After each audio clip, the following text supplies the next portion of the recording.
Bienvenidos a IDGTV y Computer World University. Tengo el enorme placer de estar con Antonio Orbe. Él es el fundador y presidente del Foro Futuro Próximo y también el autor del libro Una mirada al futuro, un libro que nos habla de cómo va a ser ese futuro. Antonio, muchísimas gracias por acompañarnos, por estar con nosotros hoy. Gracias a vosotros. Bueno, has escrito el tercer libro, ¿no? El tercer libro, y estás hablando de futuro. ¿Qué te parece si te hago la primera pregunta, y es ¿por qué tus predicciones a 20 años? Sí, a 20 años es por dos motivos. El primero, porque tiene que ocurrir el tiempo suficiente para que las cosas vayan cambiando, algunas irán más rápido y otras más despacio. Y la segunda, para que nos dé tiempo a ver y evaluar las predicciones. No tiene mucho sentido a final de siglo, pero no estaremos aquí, yo no creo. Entonces, por lo tanto, para que alguien me pueda decir te equivocaste en esto, te equivocaste en lo otro, o estaba bien, o la predicción es correcta o no. Bueno, es un plazo prudente, ¿no? Para que podamos estar allí y debatir de qué tan cerca estuvo la predicción y que no. Tienes dos áreas que son muy interesantes que me gustaría preguntarte. La parte de robótica e inteligencia artificial. En la parte de robótica esperamos que los robots pues, nos ayuden con los temas mecánicos y según lo dices, en la parte de inteligencia artificial, pues la parte de la memoria, porque el cerebro nuestro no es tan bueno, ¿no? No es tan perfecto. ¿Cómo ves la evolución de los robots? ¿Cómo ves la evolución de la inteligencia artificial? Bueno, muchísimo más rápida la inteligencia artificial. Los robots en realidad tiene que ver con un problema de nuestra concepción. Nosotros nos creemos muy listos, pero no nos consideramos físicamente tan capaces, porque hay animales, muchos animales muy fuertes y muy rápidos y demás.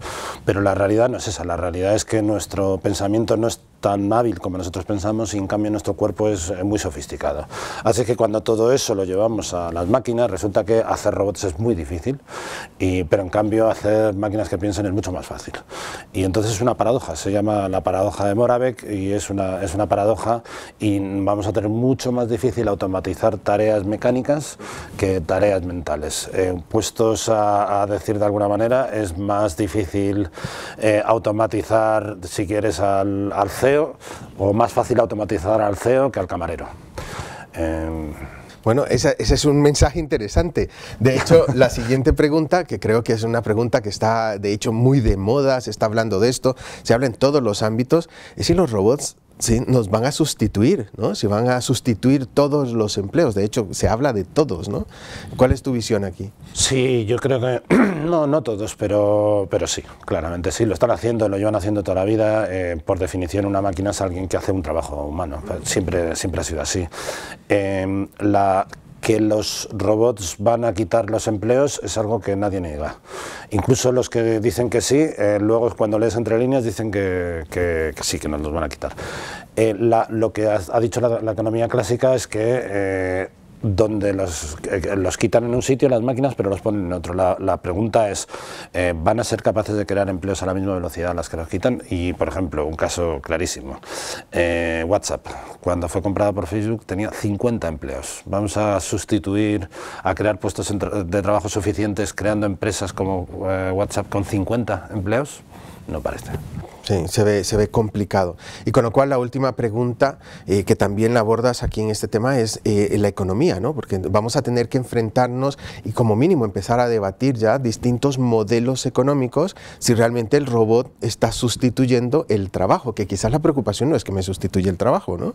Sí, ¿cuál es tu visión respecto de distintos tipos de economías?